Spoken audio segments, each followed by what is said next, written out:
otrs bija dūšīgs.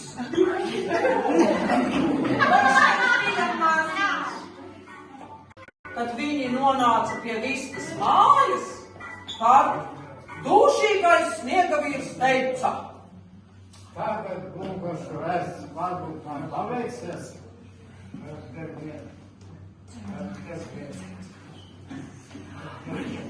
Priecīgu Ziemassvētkus!